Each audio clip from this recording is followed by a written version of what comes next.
Dictation शुरू होगी 3 second बाद।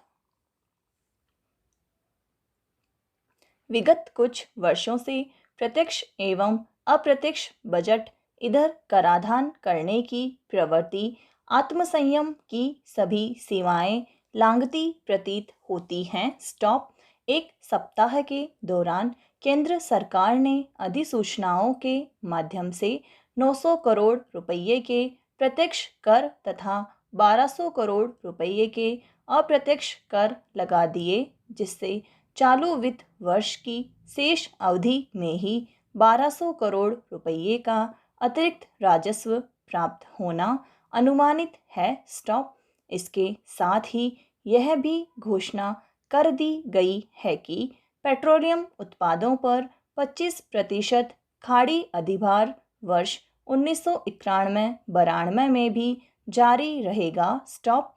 इसके पूर्व एक वर्ष के दौरान बजट इतर डाक, तार, टेलीफोन दरों में भी वृद्धि की गई थी तथा कुछ ही समय बाद रेल और सामान्य बजटों के माध्यम से भारी कराधान किया गया। स्टॉप। फिर पेट्रोलियम उत्पादों पर 25% खाड़ी अधिभार बढ़ाया गया। स्टॉप। राज्य सरकारों ने जो नए कराधान किए, वे इसके अतिरिक्त हैं। स्टॉप।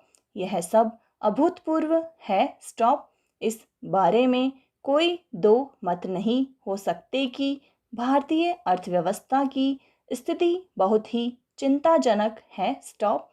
जैसा कि वित्त मंत्री महोदय ने कहा है, वर्तमान वित्त वर्ष के प्रारंभ से ही वित्तीय स्थिति ठीक नहीं थी। स्टॉप। सरकारी खर्च और आय में अंतर बढ़ने से स्वदेशी और विदेशी ऋणों में अत्यधिक वृद्धि हो गई तथा उनके ब्याज की अदायगी का बोझ बहुत बढ़ गया। स्टॉप। 7,000 करोड़ रुपये का अनुमानित बजट घाटा वित्त वर्ष के अंत तक बढ़कर 14-15 हजार करोड़ रुपये तक पहुंच जाने की आशंका है। स्टॉप। खाड़ी संकट के कारण पेट्रोलियम उत्पादों के आयात का खर्च 6,000 करोड़ रुपये बढ़ चुका है। स्टॉप। औद्योगिक उत्पादन एवं निर्यातों में अपेक्षित वृद्धि के आसार नहीं। स्टॉप। आयातों में एक सीमा से अधिक कटौती प्रति उत्पाद सिद्ध हुए बिना नहीं रहेगी। स्टॉप। जैसा कि वित्त मंत्री महोदय ने कहा है, अब आसान लोकप्रिय निर्णयों का युग समाप्त हो गया है। स्टॉप।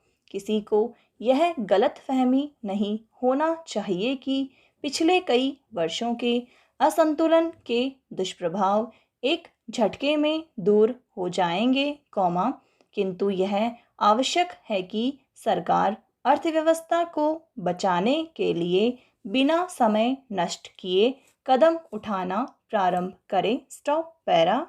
यह सब सही हो सकता है, किंतु क्या इस तथ्य से इनकार किया जा सकता है कि बजट इतर कराधान न केवल अलोकतांत्रिक तथा संसद की सर्वोपरिता की अवमानना है, किंतु उससे बजट एवं वित्तीय प्रबंधन में गंभीर मूलभूत खामियों के भी स्पष्ट संकेत मिलते हैं। स्टॉप।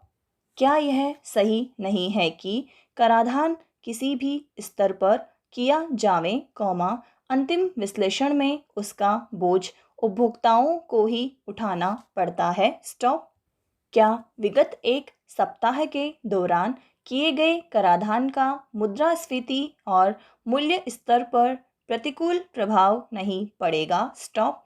यह कैसी अर्थव्यवस्था और कैसा आर्थिक नियोजन है कि धनी और भी अधिक धनी होता जाता है तथा आर्थिक रूप से अशक्त वर्गों तक आर्थिक विकास के लाभ नहीं पहुंच पाते। स्टॉप।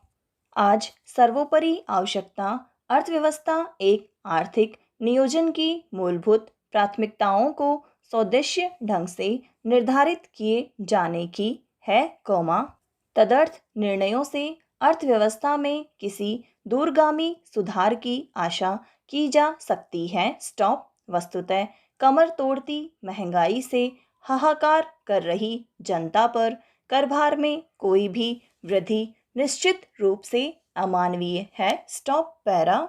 हम संक्रांति काल से गुजर रहे हैं जिसमें कि कई परस्पर विरुद्ध आदर्श अपनी अपनी जगह बनाने में प्रयत्नशील हैं। स्टॉप। हम कैसी समाज व्यवस्था चाहते हैं, यह प्रश्न अक्सर पूछा जाता है। स्टॉप। इसका उत्तर बहुत कम मिलता है। स्टॉप। जब तक भविष्य के समाज का स्पष्ट चित्र सामने न हो, कॉमा, हम कोई योजना नहीं बना सकते और शिक्षा की योजना तो बिल्कुल नहीं बना सकते। स्टॉप। नई तालीम का महत्व इसी बात में है। स्टॉप। उसके सामने एक ऐसी ही नई समाज व्यवस्था का चित्र है और उसका निर्माण भी करना चाहती है। स्टॉप। राष्ट्रपिता ने स्पष्ट बता दिया था कि उनकी शिक्षा पद्धति शहर और गांवों में संबंध स्थापित करने के लिए एक आदर्श नैतिक आधार बनाना चाहती है और उससे समाज की बहुत सी बुराइयों को अर्थात वर्तमान सामाजिक आशंकाओं और वर्गों के विषय संबंधों को नष्ट करना चाहती है। स्टॉप। इससे गांव की उत्तरोत्तर अवनति रोकी जा सकती है और ऐसी न्यायपूर्ण व्यवस्था की नींव डाली जा सकती है। स्टॉप। जिसमें धनी और गरीब का अस्वाभाविक विभाजन न हो। स्टॉप। साथ ही प्रत्येक नागरिक को जीवन यापन के लिए पर्याप्त मजदूरी मिल जाती है। स्टॉप। उसे स्वतंत्रता का अधिकार प्राप्त होता है और यह सब वर्गों के हिंसापूर्ण संघर्ष अथवा भारत जैसे विशाल महाद्वीप के औद्योगिकरण में लगाए जाने वाले अतुल धन के बिना हो सकता है। स्टॉप। इस शिक्षा के कारण न तो हमें विदेशी मशीनों और न विदेशी विशेषज्ञों पर ही निर्भर रहना पड़ेगा। स्टॉप। अंत में उच्च कोटि के विशेषज्ञों की आवश्यकताओं को दूर कर यह शिक्षा जनता का भाग्य जनता के हाथों में सौंप सकेगी। स्टॉप। यह है सारांश नई तालीम के सामाजिक आदर्शों का। स्टॉप। मतभेद हो सकता है किंतु बुनियादी शिक्षा की सार्थकता को स्वीकार करना पड़ेगा। स्टॉप। बुनियादी शिक्षा तो जीवन के लिए होनी चाहिए और इसका विस्तार जीवन के विस्तार के साथ संबद्ध होना चाहिए। स्टॉप। इस धारणा के अनुसार बुनियादी शिक्षा के अंतर्गत उक्त बातें आ जाती हैं। स्टॉप। अपने राज्य में ही बुनियादी शिक्षा कभी सफल हुई है, कॉमा, कभी असफल, कॉमा, जैसा मैंने अभी कहा कि हमने बड़े उत्साह से प्रारंभ किया और जो कुछ भी हमने बुनियादी शिक्षा के लिए प्रारंभिक अवस्था में किया वह किसी भी हालत में थोड़ा नहीं था। स्टॉप। संपूर्ण सदिच्छाओं के साथ हमने दो विशेष स्थानों में बुनियादी शिक्षा का प्रारंभिक प्रयोग के रूप में किया। स्टॉप। किंतु इन प्रयोगों को पूरा अवसर प्राप्त नहीं हुआ और जल्द ही उस समय के अधिकारियों ने उसके विस्तार को सीमित कर दिया। स्टॉप। इसका परिणाम यह हुआ कि अब इस प्रकार सरकार ने फिर से वही अधिकार प्राप्त किया तो उसे सारी बातें पुनः नए सिरे से शुरू करनी पड़ी। हमारे पास ऐसा कुछ नहीं था जिसके आधार पर हम उसे शीघ्रता से बढ़ा सकते हैं। स्टॉप। फिर भी जो कुछ हमने किया वह बुनियादी शिक्षा को आगे बढ़ाने में बहुत काम आया। स्टॉप।